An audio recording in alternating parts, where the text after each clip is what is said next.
नमस्कार मित्रांनो, आज आपण व्ह्यू पॉइंट क्लासेस संजय कोटवार सर यांच्यातर्फे क्वेश्चन टॅगचं दुसरं सेशन पाहणार आहोत. आणि या दुसऱ्या सेशनमध्ये आपण पहिल्या आणि दुसऱ्या सेशनमध्ये पाहिल्याप्रमाणे आपण क्वेश्चन टॅग करत असताना कोणत्या कोणत्या स्टेप्सला फॉलो करायचं आहे, which step we have to follow in making question tag, in adding tag of the question, हे आपण बघितलेलं आहे. तर याच्या पुढे आपण जाऊन काही अजून एक्स्ट्रा एक्झाम्पल्स पाहणार आहोत. So these examples are very relevant to our concept, to question tag. Okay, so my first example is this girl can achieve best student award. So as I told you, we have to write this sentence as it is. This girl can achieve best student award. Then instead of full stop we are taking question comma. Then what is the auxiliary verb? Can. It is a modal auxiliary verb and the given sentence is positive. Then our question tag will be negative, can't. And subject, this girl is gender, so we have to use she. Can't she? And we have to give question mark at the end of the sentence, at the end of the tag. Second sentence, he could win the race. तर दिलेलं वाक्य आपल्याला आहे तसं लिहून घ्यायचं आहे. he could win the race. तो रेस जिंकू शकला असता, पण काही कारणास्तव जिंकू शकला नाही. दिलेलं वाक्य आहे तसं लिहून घेऊन फुल स्टॉपच्या ठिकाणी आपल्याला कॉमा द्यायचा आहे. त्यानंतर या वाक्यामध्ये ऑक्झिलरी वर्ब आलेला आहे कुड, त्यामुळे आपण कुड लिहून घेतला आणि त्याचं वाक्य पॉझिटिव्ह असल्यामुळे त्याला आपण एनटी लावतोय, कुडंट, आणि सब्जेक्ट आलेला आहे ही, आणि त्याचं क्वेश्चन टॅग झालेला आहे couldn't he. Then our third sentence is you should get up early for the school, and our question tag will be after writing the question you should get up early for school, comma instead of full stop. Then auxiliary verb should. The given sentence is positive, then our question tag will be negative. Shouldn't you? It is the question tag. त्यानंतर चौथं वाक्य, I would join Indian navy. मी भारतीय navy, Indian navy मध्ये जाईन, मी join करेन, असं वाक्य आहे. तर त्याचं क्वेश्चन टॅग आहे, फुल स्टॉप नंतर काय घ्यायचंय, कॉमा घ्यायचंय, सेमच आहे. फुल स्टॉपच्या ठिकाणी काय घ्यायचंय, कॉमा घ्यायचंय. दिलेलं वाक्य हाय तसं लिहून घ्यायचंय. त्यामुळं लक्षात ठेवा, आता मी याच्यामध्ये शॉर्ट टर्मच करून देईन. दिलेलं वाक्य आहे तसं लिहून घ्यायचं. त्यानंतर फुल स्टॉपच्या ठिकाणी काय द्यायचं, कॉमा द्यायचं. त्यानंतर कॉमा नंतर मी तर असं करेन, शॉर्ट वर्ड स्ट्रिक क्वेश्चन, कॉमा दिल्यानंतर ऑक्झिलरी वर्ब आहे वुड, आणि वुडचं निगेटिव्ह होते वुडंट, आणि सब्जेक्ट आहे आय, आणि आपला क्वेश्चन टॅग तयार होते वुडंट आय. मी आता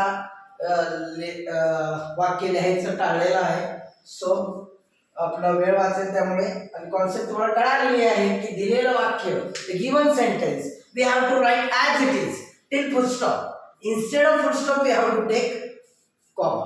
ओके, एवढं लक्षात ठेवायचं. दिलेलं वाक्य आहे तसं लिहून घ्यायचं आहे आणि फुल स्टॉप पर्यंत लिहून घ्यायचं आहे. फुल स्टॉपच्या ठिकाणी कॉमा द्यायचा आहे, आणि कॉमा नंतर तर तुम्हाला माहितच आहे. तर कॉमा दिल्यानंतर सगळ्यात महत्त्वाची गोष्ट आपल्याला करायची आहे, त्या वाक्यामध्ये कोणता ऑक्झिलरी वर्ब आलेला आहे ते बघायचं आहे. तर ऑक्झिलरी वर्ब कोणता आहे, मॉडल, इथं मे आहे. तर दिलेलं वाक्य आहे तसं लिहून घ्यायचं. वाक्य लिहून घेतल्यानंतर फुल स्टॉपच्या ठिकाणी कॉमा द्यायचं. त्यानंतर ऑक्झिलरी वर्ब मे आहे. आता त्याचं निगेटिव्ह होते मे अंट दे. खरं तर हा जरा जास्त वापरला न जाणारा मॉडेल आहे, त्याचं निगेटिव्ह क्वेश्चन तरी पण आपण एक प्रॅक्टिस म्हणून घेतलेला आहे. त्यानंतर पुढचं वाक्य बघू शकता. Next further sentence we have to we can see it is visible on the board. So we might compete them in financial development. आपण त्यांच्याशी आर्थिक प्रगतीमध्ये स्पर्धा करण्याची कमी शक्यता आहे असं वाक्य आहे. दिलेलं वाक्य आहे तसं लिहून घेतल्यानंतर कॉमा द्यायचा आहे. वाक्यामध्ये जर बघितलं माइट हा ऑक्झिलरी वर्ब आहे, त्यामुळे त्याचं निगेटिव्ह काय होते माइटंट, आणि त्यानंतर सब्जेक्ट काय असणार आहे वी. आता त्याच्या पुढचं वाक्य आहे he must change his bad habits. वाक्य दिलेलं वाक्य आहे तसं लिहून घ्यायचं, फुलस्टॉपच्या ठिकाणी कॉमा द्यायचं. मस्ट हे ऑक्झिलरी वर्ब आहे त्यामुळे मस्ट निवडून घ्यायचं. त्यानंतर दिलेलं वाक्य पॉझिटिव्ह असल्यामुळे त्याचं क्वेश्चन टॅग होणार निगेटिव्ह आणि सब्जेक्ट आहे ही मस्टंट ही. ओके, तर त्यानंतर त्याच्या पुढं 8वं वाक्य इथं दिलेलं आहे she used to eat a whole pizza. ती एक अखंड पिझ्झा खायची असं वाक्य आहे. त्यामुळं इथं पण दिलेलं वाक्य आहे तसं लिहून घ्यायचं. यूज्ड टू याला भूतकाळी रूप आहे, पास्ट फॉर्म आहे, त्यामुळं इथं आपल्याला काय करायचं डिडंट. पॉझिटिव्हचं काय ना डिडंट, आणि इथं येणार आहे सब्जेक्ट शी आणि afterwards question mark. Then these are last two sentences. You would like to enroll your name in the library. म्हणजे तुमचं नाव लायब्ररीमध्ये एनरोल करायला नोंद करायला आवडेल असं वाक्य आहे. दिलेलं वाक्य आहे तसं लिहून घ्यायचं. त्यानंतर वुड लाईक, वुड हा पहिला ऑक्झिलरी वर्ब आलेला आहे. First come first will get chance would, आणि त्याचं पॉझिटिव्हचं निगेटिव्ह होते वुडंट, आणि प्रोनाउन आहे यू सब्जेक्ट आणि त्यानंतर क्वेश्चन मार्क. त्यानंतर you have to finish your homework in time. इथं पण तसंच दिलेलं वाक्य आहे तसं लिहून घ्यायचं, कॉमा द्यायचा. हॅव टू फिनिश आलाय त्यामुळं हॅवचं काय होणार निगेटिव्ह हॅवंट, हॅवंट होणार, आणि हॅवंट नंतर सब्जेक्ट आहे यू, त्यामुळे त्यांनी क्वेश्चन टॅग क्वेश्चन मार्क द्यायचा आणि वाक्य क्वेश्चन टॅग कम्प्लीट होते. आणि सगळ्यात महत्वाचं क्वेश्चन टॅग ही खूप सोपी रचना आहे. क्वेश्चन टॅग कशासाठी करतो to add some information, to give extra information, or to confirm whatever we have said.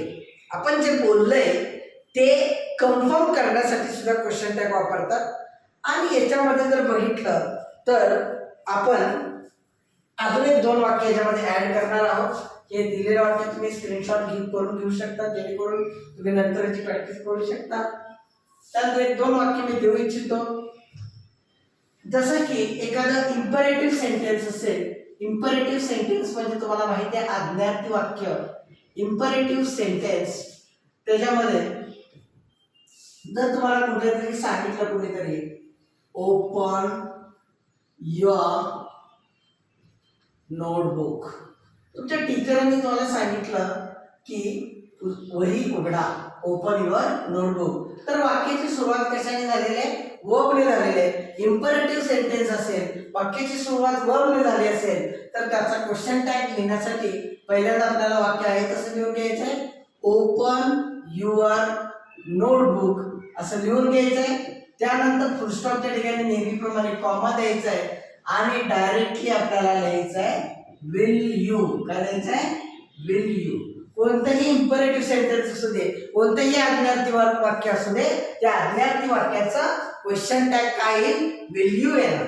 Okay, त्यानंतर अजून एक वाक्य असंच आहे लेट्स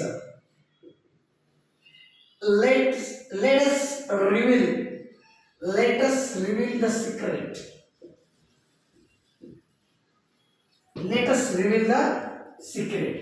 तर दिलेलं वाक्य आहे तसं लिहून घ्यायचं. लेट अस फुलस्टॉपच्या ठिकाणी कॉमा द्यायचं. चला सिक्रेट्स काय करूया उघड करूया. तर कॉमा फुलस्टॉपच्या ठिकाणी कॉमा द्यायचं. त्यानंतर लेटेस्टचा क्वेश्चन टॅग येणार आहे शाल बी. काय येणार शाल बी. लेटेस्टचा क्वेश्चन टॅग नेहमी काय लिहून टाकायचं शाल बी. अगदी डोळे बंद करून लिहू शकता. डोळे बंद करून म्हणजे याचा अर्थ असा नाही पूर्ण विश्वास ठेवून लिहू शकता. आणि इथं इम्परेटिव्हचं सेंटेन्स सांगितलेलं आहे. आज्ञार्थी वाक्याचा क्वेश्चन टॅग काय येईल, विल यू येईल आणि लेटेस्टचा काय येईल, शॅल वी येईल. आणि याच्यानंतर खूप महत्वाच्या गोष्टी आपण फोकस केलेल्या आहेत. उद्या आपण इंटरोगेटिव्ह सेंटेन्सेस असतात किंवा काय असतात, म्हणजे या पद्धतीने आपण काय केलेलं आहे, क्वेश्चन टॅगचं विश्लेषण केलेलं आहे. अजून काही एक्झाम्पल असतील तर आपण पुढील व्हिडिओमध्ये पाहणार आहोत. त्यानंतर आपण अजून भरपूर ग्रामरच्या स्ट्रक्चर्सवर, कन्स्ट्रक्शनवर भर देणार आहोत. So it is my target to enlighten you, to remove your phobia from your mind, and you have a phobia about English, and you have a fear, you have a inferiority complex in your mind. So we have to exclude, we have to throw out all the inferiority complex, and we have to throw out all the fear in our mind. Then we can become confident, and then we can become more confident. So please like, share and subscribe and press the bell icon button in order to get alarm, in order to get remind of each video. So thank you for this watching video.